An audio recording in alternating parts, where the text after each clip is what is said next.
Warrior podcast with Phelon. Welcome to the Way of the Growth Warrior podcast, Patrick. Thank you for joining us today. Yeah, thanks for having me. Glad we could finally connect and talk all about fun things, growth, and individuals and all that kind of fun stuff. Nice. Well, I'm so honored to have you here. The first time I heard about ProfitWell was about 2.5 years ago. So I spent, as you may know, most of my career as a venture-backed CEO and for a couple of years as a chief revenue officer. And I had this idea for a product, which eventually you built, which was the first product to really bring together what I call the hourglass, looking at the entire business from a unit economic standpoint, and then really drilling in on the key metrics and the key unit economics. In July of 2018, I sold the last company that I was running and was CEO of to a public company, and then decided from there, after a lot of travel and some self-reflection, that I would do the two things I love most. One is buying, building, and investing in companies, and doing so not as an operator. And secondly is mentoring. And so I've chosen to mentor through the Growth Warrior. I wrote a book, which I'll talk about in a second. I have courses, and then I do masterminding and board seats to help what I call underdog entrepreneurs get to where they want to go. And you can't see me because you're dialing in via phone, but I'm an African-American non-technical woman in Silicon Valley. So part of what I've focused on are people who are growing businesses from $500,000 to $5 million and $5 million to 50, really based on being non-traditional entrepreneurs. So what I'd love to do is learn more about you. I've heard your story out of, cashing in your 401k out of Google. Talk more about what drove you to become an entrepreneur and move from working for a big company to working for yourself. It probably really comes down to hubris and pure ignorance, which I think is, it is not uncommon, but when I was growing up, it wasn't like I wanted to be in business or wanted to be an entrepreneur. I have, plenty of fun stories of, lemonade stands or things like that, but not one of those things where I looked up to business. I actually come from a strong labor union family. And so it was one of those things that, people who started the businesses, they were bad people, right? At least that's, when I was really young. My interpretation when I was 8 years old from my dad, he was always, complaining about management and things like that. And so I coming from a relatively poor family and super blue collar, all that kind of fun stuff. I did the classic you should go be a doctor, you should go be a lawyer. And so kind of followed that path and ended up working for the government because I just discovered I don't really like blood, and also that there's lots of lawyers out there and there's not enough legal actual jobs for all those lawyers. And so ended up, jumping in and working for the government for a little while. And it was one of those things where, that's where I kind of discovered that this whole, world of bureaucracy and kind of really slow movement really wasn't for me. And I didn't know it at that time. I just knew that I had a really fulfilling job, but it was moving really slowly. And so I thought tech was going to be the answer. So I moved to Boston to work at Google. And it was one of those things where I thought, Google, this will be a tech company. This will move really, really quick. Well, it's a 30,000 person company when I was there. So, 30,000 person company doesn't move that quickly. And, this is where the hubris, continues to come in, and kind of the ignorance of, if I'm going to bust my butt, if I'm going to work this hard, why don't I do it for myself? Right. And, I didn't know anything with startups. Had very little knowledge about, cap tables and options and all these other fun things. And, thankfully I started getting involved with Twitter, and there was a kind of a really, I guess the best way to put it is a loud entrepreneur here in Boston who, was tweeting about hiring and these types of things. And I was it probably seems like a good idea to go work, at a company like that. Right. And so I remember, going through the interview process and all that kind of fun stuff. And I actually had to, ask another Twitter friend for advice on hey, can you explain to me how I should look at options and these types of things? And went and worked there. And I think that was the smartest decision I never really made, because I didn't know I was making a smart decision at the time, because if I would have started a company right out of Google, I would have probably failed. And so long story short, I went and worked at that company, and I still had that hubris. I still had that, I want to do it on my own. I want to do it on my own. And so I had the realization that I was in a position in my life where I was essentially maybe not the poorest I've ever been, but I had the most value leverage, if that makes sense. Meaning, I was on the upswing in terms of I could go work at Google again. I could go work at a nice high paying job. but I could always go back to that. I had the blessing or the privilege at that point to have that education and not have a ton of debt and not have any, kind of big liabilities like, a family or anything like that. And so from a revenue or expenses perspective, obviously family brings other things, but they also bring, cost and risk aversion. And so, and so basically, I was like, all right, well, if I'm going to do it, I might as well do it now. And this was in kind of my mid-20s. And so cashed in that very small 401k. I think it was, after taxes, I think it was like 10 grand basically. And that was going to be my expenses for the next as many months as I could, basically. And, started bootstrapping. And it was kind of all went from there, basically.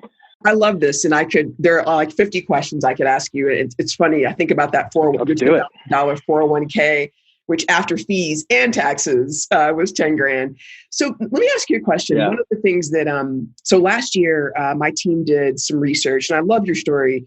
My team did some research and found a couple of things I want you to react to. So first of all, it looks at, we looked at what the profile of entrepreneurs are. And what we found, Patrick, was that Gen Z and millennials, at a rate of up to 94% self-identify as entrepreneurs. And so, and many of them go directly from college or not college at all into building companies. And so one of the questions I want to get you to process on with me here is like, if you were advising someone, what would you tell them? So that's one question. Here's the second one. And this is a big one. I grew up, my mom was single. I'm raising 3 kids. And there were no trust funds, Patrick. So I couldn't say, hey, I've got this great idea. Can you give me 10 grand?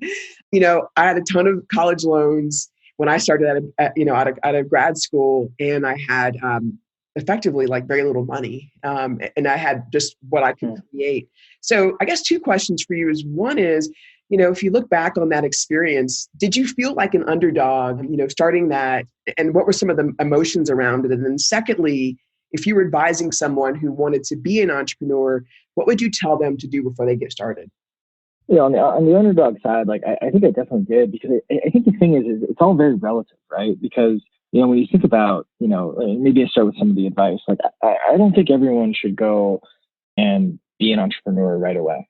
I actually think it's a really problematic thing to do, because as being an entrepreneur, and I've learned, the hard way mostly, is that a lot of it comes down to like knowing yourself, and kind of getting rid of some of those demons or those, bad habits or those types of things, or at least recognizing them so that you can kind of offset them with other people who work with you. And I think that when you're a kid, being like, in high school or college or something like that, it's really hard to get that, right? Unless you've had certain circumstances that have forced you to face those things.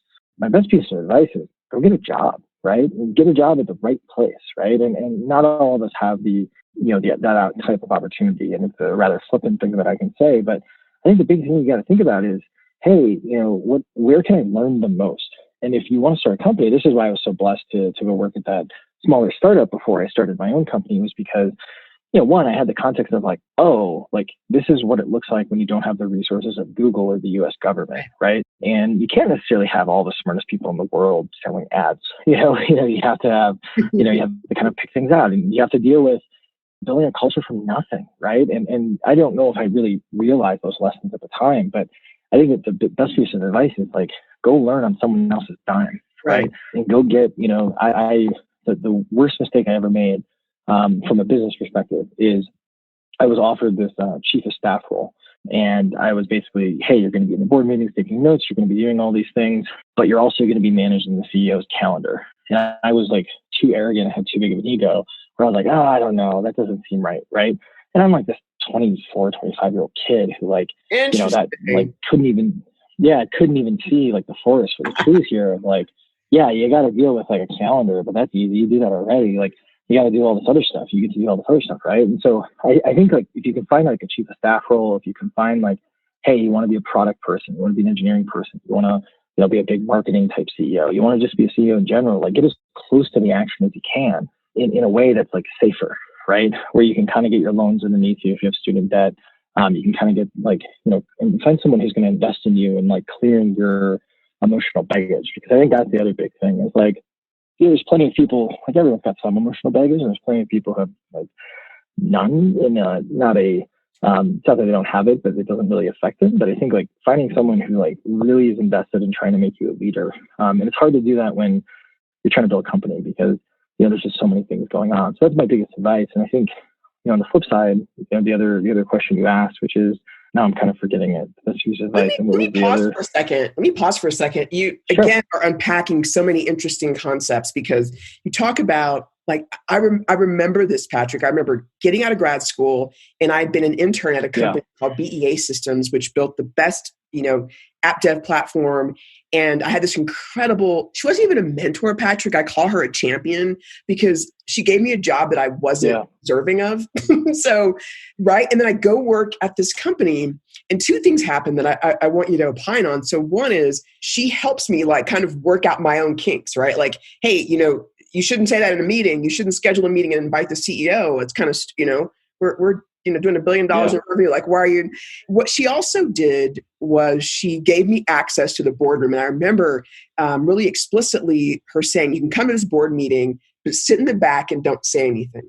And so I did some manipulative things. I got in the room and then I remember looking around. It was like Warburg Pincus, all these incredible big venture capital firms. And we were going public. And I remember just sitting back there and like in fright, taking notes for her. And so I went to that meeting and I took notes and I was quiet. And then I called my mom and I said, I'm in this meeting with all these bigwigs in my early 20s, 22, 23, kind of similar to you. And my mother said, just touch the table, like get as close as possible to the table in that board meeting and just touch it. And so everyone takes a break. The CEO of the company, pushes his chair out. And I go to the restroom and Patrick, I reorganize all the chairs so I could slide mine in. And I remember everyone got back from the bio break and I was sitting at the table and then everyone was just like, well, whatever. And so it moved on. But I got the skill of one, just hearing what $100 million financing sounds like, or hearing what, buying 4 or 5 companies in a quarter looks like. But I also got some skills that, I think set me up to be an entrepreneur. If you go back to that experience where you're working for the government and you're working for Google, when did it click? Like, when did you figure out that I know something, I can do something that would be marketable to the world? Like, when did that happen and what did it feel like? That's a really introspective, good question. So I want to kind of think as quickly as I can on it, but take your time. I think that, I don't know if there was, it's a really good one. I don't know if there was like a moment exactly. I think there's probably, was, and I'll come up with it unfortunately after we're done talking, but I think there was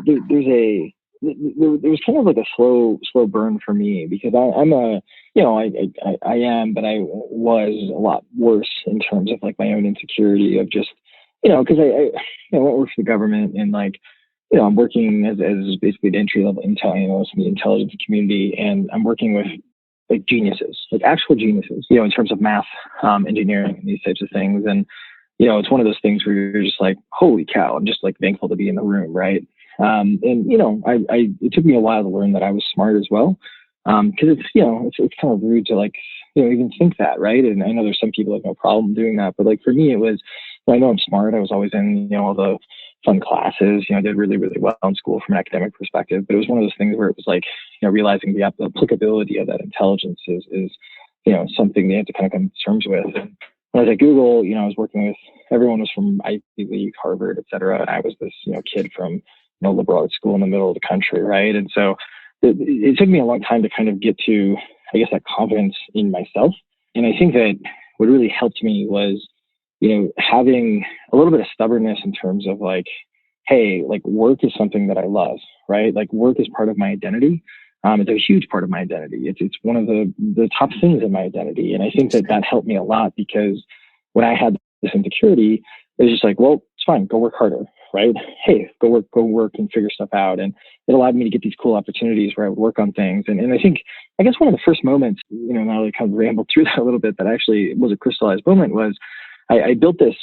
It's essentially this lead scoring algorithm when I was at Google. So I was on a sales desk basically, and I had essentially my background in econometrics and math, and I was learning to kind of code from an applicable standpoint. And I built this basically this model that would score my book of business and then basically give, almost lead scoring or almost prioritization to who I should reach out to in what particular way, right? And what was kind of scary about it was that, so I used it and all of a sudden, like, I hit, I think it was like 170 or 180% of my quota or something in a quarter.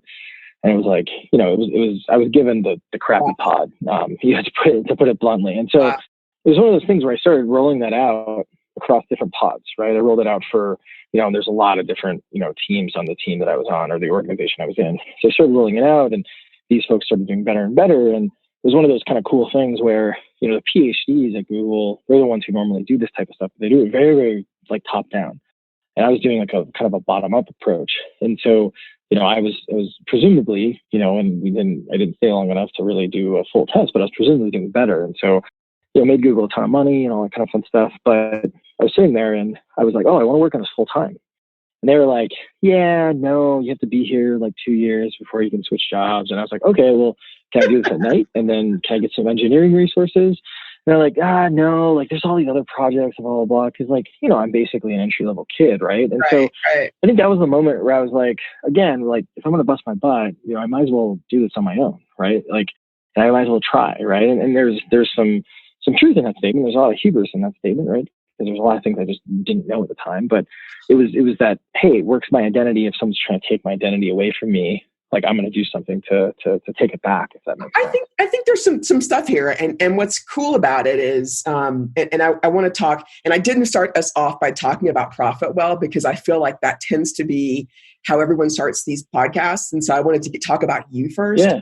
But what I feel based on what I heard you say, and I'm just going to process it out loud here, is I feel that there are three things that I have noticed about you just in our interactions and then what I've observed and stalked you online. And I think you just reinforced all three, Patrick. So one is, I believe like most entrepreneurs, you don't believe in authority and there's a little bit of a rebel in you. And second, the underdog spirit, even if you're not one, allows you to take the alternative route to get to where other people have tried.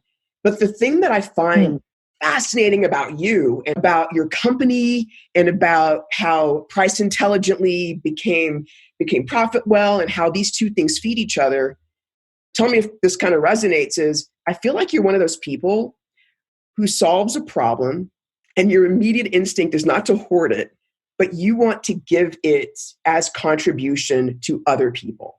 And the way that you guys released all your new apps and released your new modules, like the retention app, you did that for free, I believe, if I remember correctly, and you did it in a service of others mindset. Do you feel like part of what has made you successful is that selflessness and that desire to be in service of others? I mean, could that be part of the Patrick Campbell secret sauce?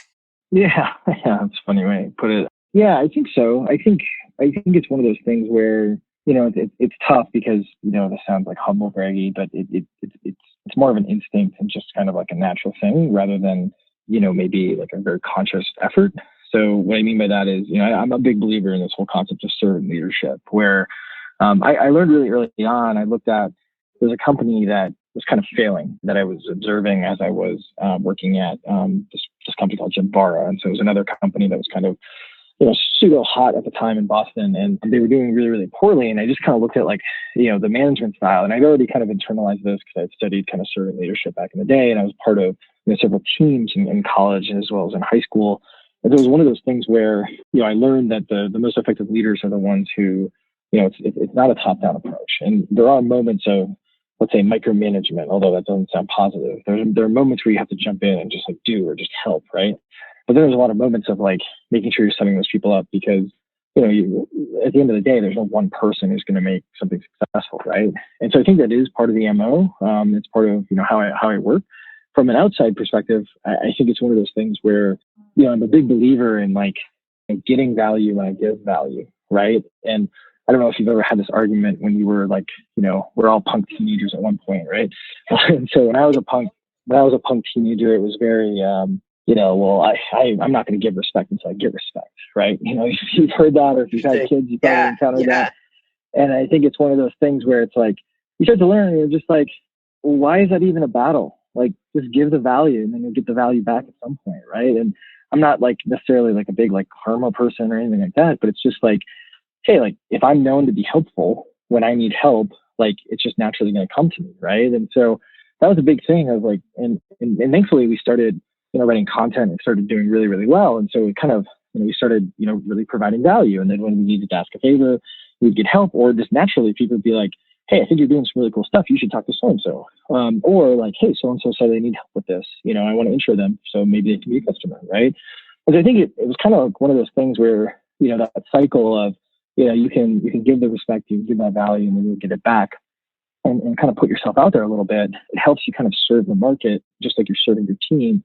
And then ultimately you're looked at as, someone who can be effective because you're bringing those folks together. And I think that there's times where there's major trade-offs with that mindset. I mean, Totally. We're spending a lot of time and money on a free product, our metrics product. It's used by a ton of people, and it's a data product, so there's a lot of cost in terms of making sure that our database stays up and it's better than the paid competition and all that kind of fun stuff. But I think it's one of those things where, again, it's playing that long game, and to play the long game, it's totally fine to give that value up front to get folks to kind of circle back to you. It's interesting you say that, and you probably, Patrick, have read the book, or if you haven't, I would suggest it, called The Infinite Game by Simon Sinek. And he talks about exactly this. Have you read it? I haven't read the whole thing, but I've started it. It's one of those that kind of like is always perennially on my Kindle that I haven't quite finished yet for some reason. Okay, I'm going to call you. It's a great book, but it's exactly what you just talked about, which is this whole idea behind thinking about that long term and doing our best to create win-win-wins, right? And it's the idea that if this idea gets into the world and it impacts 1 billion people, that's actually great for the world, right? And as a result, my tide will raise. And so I totally get that. It's interesting. I also hear in you, and again, I'm always looking to distill and to kind of codify. I think there's a growth mindset here, right? Which is in ourselves, right? So the book that I wrote, I kind of go through. Can I walk you through the skills? And I'd be curious to get your reaction to them. Yeah, totally. Okay. And we may have sent you a copy, but I sort of looked at my own experience and experience of other incredible entrepreneurs through, interviews and podcasts and surveys and just a lot of reading and research. And I found that there were these 7 non-negotiable skills that all successful entrepreneurs had. And the reason why I sort of codified it was I felt like a lot of people were unclear how to be an entrepreneur because it is kind of amorphous, right? Like, how do you do this? And so the first one, which you talked about, which is, self-mastery. So being able to manage your emotions, know yourself, create habits that work and that reinforce the things that make you better and also to be happy. And the second is being able to tell your story in a way that is not like, I worked here, but being able to tell a story that connects people to your past, but also allows them to see their future in you. The third is, and you do this incredibly well, is build anti-fragile relationships. And so the idea there is, relationships where they grow through stress and they grow through challenge versus ones that break and fold underneath any kind of weight.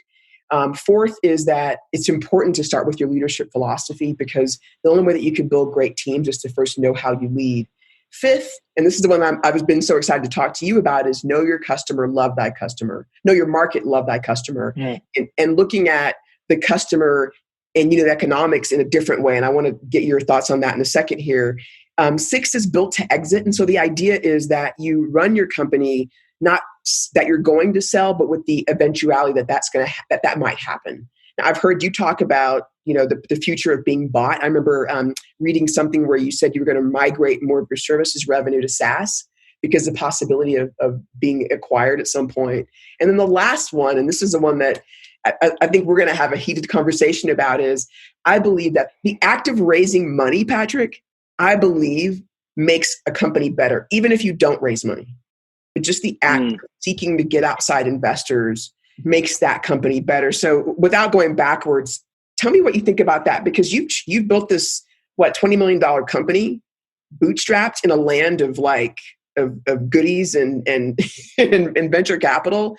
Why did you decide not to raise money? And what do you think, how has that affected your business?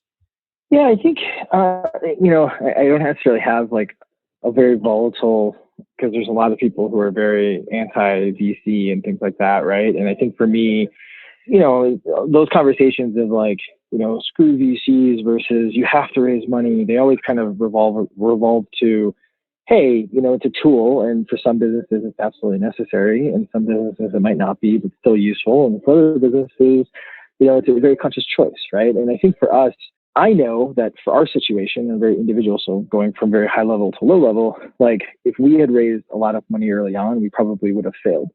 And I don't think it had anything to do with the money. I think what would happen is we would have gone really, really quickly into a brick wall. And we would be going so quickly that we wouldn't be able to take that time to kind of adjust.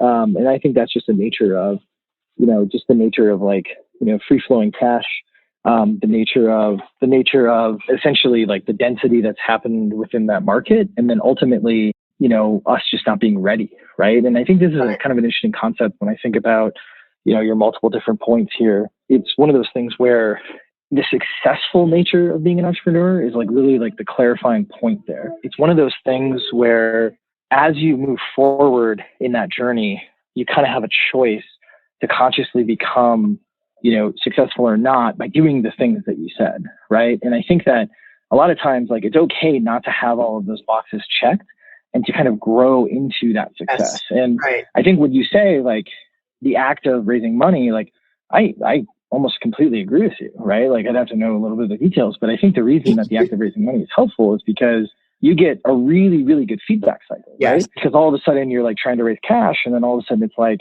hey, here's this feedback cycle. This sucks. This is good. This is whatever. And then that allows you to basically like push things forward, and really kind of challenge your ideas and challenge yourself, right?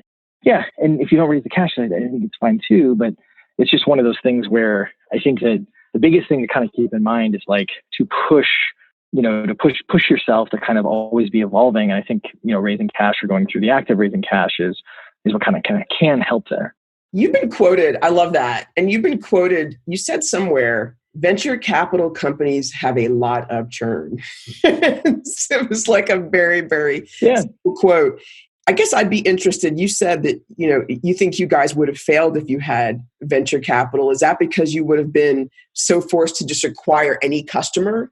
So talk about like what in your mind says that this would not have been a successful business if you had more capital. Like what makes you think that? What are some of the other underpins? Yeah. So, I'm a first-time founder, right? And so I think if you gave me even a seed round, the common knowledge, and it's a very much more nuanced, but if you don't have time to understand the nuance, it's, hey, the money is there to be spent, right? It's fuel, and you're supposed to use it to go faster, right? And so if you're a brand new entrepreneur, you don't necessarily have like the restraints or the control to understand that, yes, it makes you go faster, but it doesn't mean you necessarily go fast. You might take, I love, the story of like Drift and David Cancel. We hang out quite often in Boston, and when he was basically in the first like 2 years of building Drift, like it wasn't public. There was nothing out there. Like there was no like website. They were learning, right? And they had raised, I think 20, 30 million. And that's the advantage of being David Cancel and, being successful is like you can do that.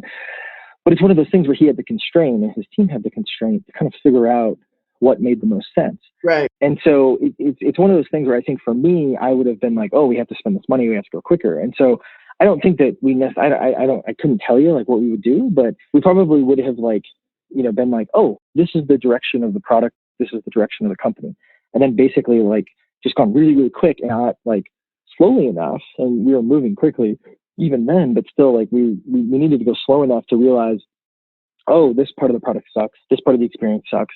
We need to kind of rethink this. We need to rethink that and kind of move things forward. And so I think that, if I raise money now and was starting a brand new company, I think that I would set the expectations with those investors of like, hey, like this is fuel. And what we're going to do is in the first 2 years, or maybe 1 year, hopefully, but sometimes it takes 2, we're really going to figure out what is that product market fit, where we're going to be going. It's going to be a lot of research. It could be a lot of testing. It could be a lot of other things. And then we're going to go for broke. And basically, once we understand those things, just spend as much money as we can, right? Because then all of a sudden it's just for growth. I think our industry also, like, it's not that money, doesn't help, but we have kind of an awareness with a lot of our products. And so it's one of those things that there's only so much you can do when it comes to branding and those types of things with cash. And so I think there's just nuance in what we are building when it comes to, cash and things like that. I think that's powerful. And the idea of early on having those shackles and constraints, it's really useful because you get to be scrappy, right? You get to do the things manually that at some point you can automate. I mean, you've heard the guys from Airbnb talk about that, right? Which is really, really know your customer. It's actually interesting because it kind of brings me back. In 2013, 2014, I was chief revenue officer of a company that has started out as a bootstrapped HR tool. And this is when I got really familiar and understood with like the details of unit economics. This is why you were building ProfitWell, of just understanding lifetime value, customer acquisition costs, fully loaded versus not, churn, how you measure that, cost of retention, cost to, like all those things was really because we were a very low cost acquisition engine for a product that costs $99 a month. And you get really creative when you got to acquire a customer for $7, like you really nail that down so you can get that, 10 to 12x LTV to CAC ratio. I guess one of the things that you mentioned product market fit. So not to manipulate this, but do you ever look at product market fit for a company in terms of its unit economics? Like if you were advising a company to look at ProfitWell and look into your system to know when they've hit that inflection point, would it be unit economic based or would it be some other kind of tertiary or qualitative lever? Yeah, it's a really good question because there's a bunch of measures of product market fit, and there's a bunch of people who are now like, no, it's market product fit. So there's a lot of semantics around this. But I think that, some of the measures are, there's the Sean Ellis, Heaton Shaw model of, asking your users, say, oh, excuse me, my afternoon lull is coming in. Sorry about that. But just, asking the questions of like, hey, how disappointed would you be if you could no longer use, product, whatever the product is. From a quantitative perspective, I think it's the product market fit side. I don't know, and this might be just splitting hairs. Like I care less about, it's more of like scaling growth. If you're latching on to something that's growing, consistently month after month with, little to minimal effort, you're starting to hit onto that whole concept of, product market fit. And I think that's one of those things that's, super, super powerful to kind of push things forward. And you're thinking about like, trying to quantify some of these more nebulous concepts. I think it all comes back to those fundamentals. It all comes back to those, unit economics and those types of things and making sure that you're kind of scaling those. Now, to be, a truly scaling company, like you have to be going from, 1 to 10, 10 to 100, 100 and, right. to the stratosphere, right? And I think that it's okay not to be one of those companies. I think sometimes people, and this gets into the DNA of know thyself, like, building a $10 million company and just kind of sitting on it, it's not a bad idea, right? It's not one of those things where, it's a little bit of a new corner store. And if you're a SaaS company, the margins are typically really, really good, right? And so I think that's a really big thing too, is like knowing thyself, because, if you're trying to build that company and you're trying to be aggressive, like you're probably going to raise money at some point. We're probably going to raise money at some point. And so it's one of those things where, depending on what you're looking for and depending on, what's acceptable to you and what's great is really what pushes a lot of these pieces. But those factors, it's interesting because I've heard you've been very consistent, which is beautiful. I've heard you talk about being open to acquiring and being acquired, right? So you're open to both of the sides of the M&A coin here. You also talk about being open to capitalization. I imagine in your mind you have a point at which you'd be open to doing that. But if you were mentoring someone and they were making that decision, right? Because seed capital, Patrick, is in the streets everywhere. You're in Boston, you're like swimming. Yeah, it's everywhere. All over the place. Yeah. So that is very intoxicating, especially for someone who thinks they need it and who doesn't have access to it, if that makes any sense, right? Like the person who's in, Dallas and who has a great idea and who, has like, I've built econometrics before and thinks I could build a company out of this, but I've got to go raise capital. How does one get to a place as you have where you basically set your North Star on what kind of company you're going to build and who you'll let sit at the table with you? Because I imagine that's part of it for you, right? Is you don't want to let anyone in. You've built this beautiful thing. So how would you advise someone who has a great idea how would you advise them to build that North Star and think about funding, but think about it in terms of who's going to be with me on this journey? These are hard end of day questions, brother. I got to apologize. Yeah, like you're dinner time. I think it's a tough question on a number of levels, right? But I think one of the things to kind of think about is that North Star starts with what you want, right? And I kind of already alluded to that, but it really starts with what you want. Like, if you want to make, a few $100,000 a year, you don't want a lot of, you want some responsibility, but you want a responsibility where technically you go home and you don't really have to worry about it anymore. That's a very, very different job than, hey, I want something that is my vocation. I want something that is like my passion, right?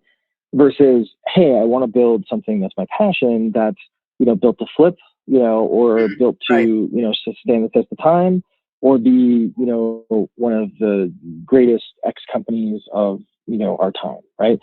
So you kind of have to figure out what you want to build. Like when I started, I was like, yeah, I want to make money, right? I want to make money. I was like, if I'm going to bust my butt, I want to get paid, right? And then all of a sudden I started realizing once I reach a certain level, and I was making zero for a long time. And then I was always sacrificing my salary. I was making 30 grand a year for a long time. And 50 grand. I was again, very blessed that I thank the Lord went to a school where, I got a bunch of, merit and academic scholarships, those types of things, and all kinds of fun stuff. So I'm not in the same position that everyone else is. And I totally realized that. But it was one of those things where I started realizing no, it's about the product, it's about the build, it's about the impact that really gets me excited. And that's where I started realizing. And then it became no, we want to build a big company. And it's not just to build a big company. We just think we have a unique look at the world and we have the right way to look at this particular problem. And then all of a sudden, when you start to decide that, and it sometimes takes some time, like the first couple of years of the business to figure that out. And that's why I always encourage people, hey, if you're, learn on someone else's dime and then start working on your own thing. Work on nights, weekends. It's not going to, come quick, but start working on it because you want to be able to kind of figure some of this stuff out. Yeah, right. Which is, just your own introspection. And then from there, then a lot of the chips start to fall into place. So it's okay, well, considering, YZ, we now, we know we want to be a really large company. So now it's we'll raise money. Well, when, right? Do we raise it right now? Do we get on the treadmill to go from pre-seed to seed to A to B to C to D, et cetera? Or do we try and wait a little bit, try to figure some things out and then raise at A, right? Or, hey, things are going well, let's try to raise at B, right? And so it's one of those things that, or not raise any money at all, or raise from indie VC or some of these tiny seed folks, these types of things, right? And so that's kind of where it is. I think it really comes back to yourself. And I think it comes back to your own DNA. If your DNA is not building a big sales team and you don't want to change your DNA, that's fine, but there's going to be trade-offs, right? And that's totally okay, but you have to be comfortable with that. And I think the problem that I find with a lot of entrepreneurs is they're not comfortable with what their DNA is, or they think they can keep their DNA and not have the trade-offs of their DNA. And I think that's one of those things that, self-reflection and just understanding who you are just gets us so much more power when we're trying to put things together. That is huge, right? It's, I think about that too. I think about, tools. I don't know if you've read I think it was written in 1986. It's called E-Myth, and it goes into, different types of people and companies. It goes into, who's an entrepreneur, someone who loves business for business's sake, the producer artist, someone who is all about the product and about the quality of that product and about perfecting it. And then about the manager leader, someone who's essentially the integrator of the vision into the business. And when you talk to people about that, most people have to kind of step back and go, wait, which of those profiles am I? And in many cases, it influences, Patrick, who you are when you start a company, when you're best brought in and who your best partners are. So you talk about the fact that you started out kind of saying, I want to make money. And then it became about the product and the customer. And you fell in love with that. And then you said, okay, look, I'm going to be okay with this.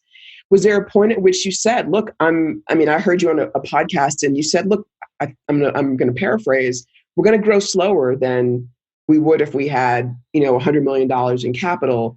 So it sounds like you've taken on acceptance of what those trade-offs are. Have you taken on that they're trade-offs, or have you just delayed that to a point at which you feel comfortable that you can protect your company and your customers? The way we think about things, especially, is we started thinking about, hey, are we being held back by money? And the answer was no. We're being held back by time, right? We weren't being held back by cash. We were being held back by there's these existential problems that we still need to figure out. Now it's one of those things where, we're not being held back by money, but it's not because of the existential questions anymore. It's more about, some of these like bigger problems we're trying to figure out, the operations problem. Like we grew from 40 to 80 people last year. Like these are like bigger problems, right? Where we don't necessarily have the right foundation, but there is going to be a point where we're being held back by the lack of cash. And it's not going to be because we don't know, where we'd spend the money. It's going to be because, hey, like we understand this flywheel, we understand this predictability, and now let's go. Right.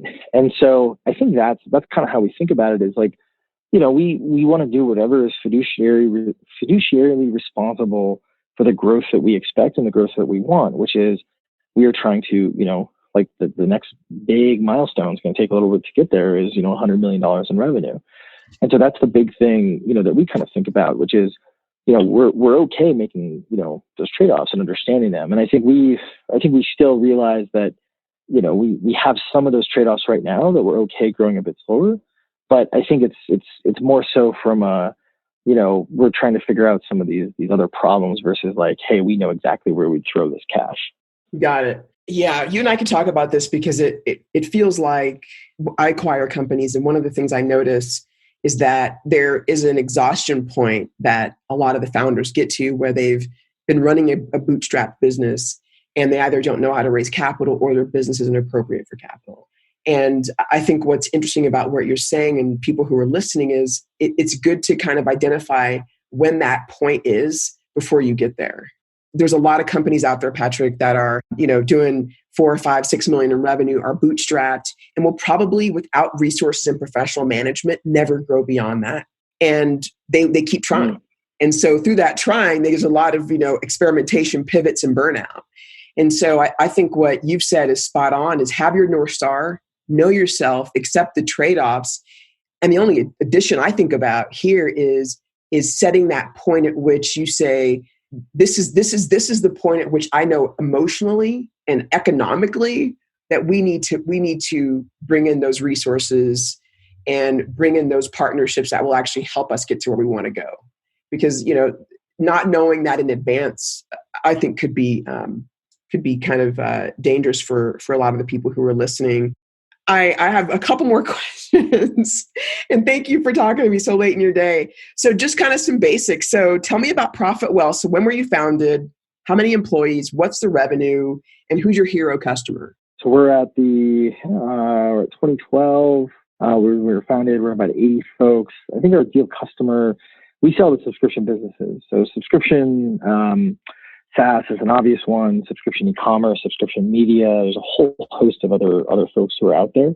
That's kind of our base that we sell into. And then of those companies that we sell into, it kind of ranges from product to product, but I would say it's typically companies that are doing 10 million or more in revenue. And some of our products that low end is $75 million or more in revenue. But yeah, it's essentially more established companies, not just startups. Although we have plenty of startups who use our free product. And I think I've heard you mention that revenue is in the $10 to $15 million range. We stopped being public about that, but yeah, that's not a bad. Let's just say that it's not too far off nor a bad statement. So I'll just put it that way. Okay, I respect that. I was listening to one of your podcasts and I was like, wow, he's kind of sharing a lot. So good on you. Yeah. Good on you. So last question is, if you were going to write a book today, a business memoir, and dedicate it to someone, to whom would you dedicate it and why? Holy cow, that is a hard question. I think honestly, and I know it sounds cheesy, so like I don't know if people are going to believe me, but it's genuinely the first thing that came into my head, which was, I think ultimately it's the team that I've worked with, and ultimately the team that I work with. I think it's these are the folks who, like I said, like I'm a steward into the company, and these are the folks that are like pushing things forward, and we're not going to get there without contributions by every single person. And yeah, it might be the public face, but there's the only reason I'm able to be a public face is because people are doing a lot of stuff on the back end to kind of keep us moving.